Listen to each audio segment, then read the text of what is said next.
So this afternoon at approximately 4:50, the Atlanta 911 Center became aware of a report of an active shooter immediately in front of the CDC campus. An active duty soldier assigned to Fort Stewart, Georgia, shot and wounded 5 of his fellow soldiers. This begins the statutory process and whether to seek the death penalty for the murder of 30-year-old Yaron Lashinsky.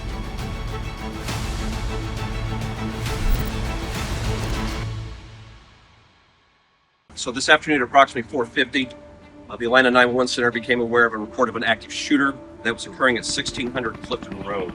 This is right at the intersection of Clifton Road and CDC Parkway, immediately in front of the CDC campus.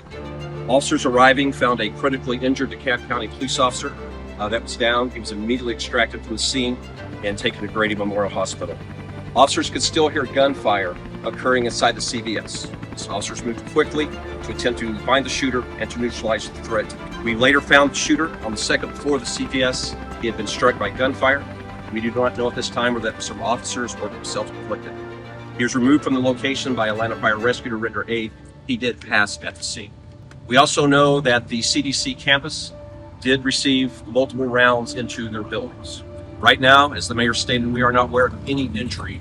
The grand jury in the District of Columbia has indicted Elias Rodriguez in a 9-count indictment.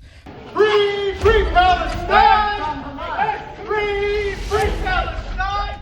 For the murder of 30-year-old Yaron Lashinsky, a foreign official employed by the government of Israel.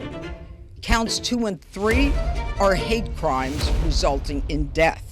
Willfully caused bodily injury to Yaron Lashinsky and Sarah Milgram because of actual as well as perceived national origin, which resulted in both of their deaths. This begins the statutory process and whether to seek the death penalty.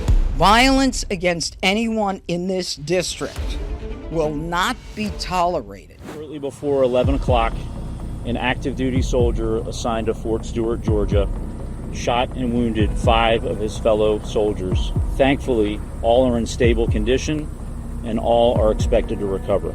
We have identified the alleged shooter as Sergeant Quornelius Radford, an automated logistics sergeant assigned to 2nd Brigade Combat Team. The shooting occurred at the soldier's place of work. It did involve his co-workers. We're still not certain about the motivations. The police were initially called here at 2:15 p.m. for a hotshot call. When officers arrived, they were met with 3 people that were shot inside the parking lot of Target.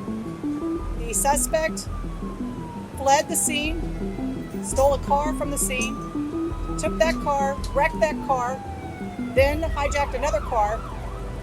He was then found by Austin PD in South Austin, where he was taken into custody after a tasing. We have 3 people that are deceased.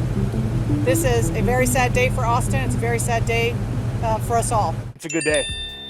We got our man. Michael Paul Brown is in custody. He was arrested today. 1 week later at approximately 2 p.m. this afternoon. This was a hard push. Yesterday we had about 130 personnel up on that hill. He was flushed out. Well, today the man charged in the shootings of 2 Minnesota lawmakers and their spouses back in June pleaded not guilty during his arraignment in federal court. We're investigating and prosecuting Vance Bolter for the political assassination of Melissa Hortman, the murder of her husband Mark Hortman, the attempted assassination of John Hoffman, and the shooting and attempted shooting of his wife Yvette and daughter Hope. The Mills County Sheriff's Office responded to a shooting at 409 North Grove Street, Glenwood, Iowa. There are 2 deceased and 1 in critical condition. All I can say is that there was some type of explosion within the house before the fire started. I believe the fire and shooting was all one incident.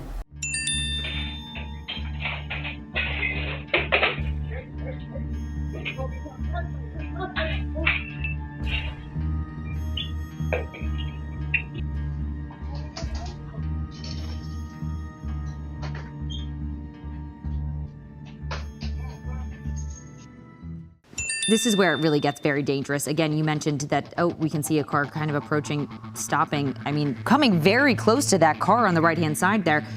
You can see officers in the other lanes. It appears as though maybe they're trying to get in front of this driver. Racing to get around there and warn these drivers. But you can I mean, think about what these drivers are thinking, going on the 10 freeway and seeing an oncoming big rig headed in the wrong direction.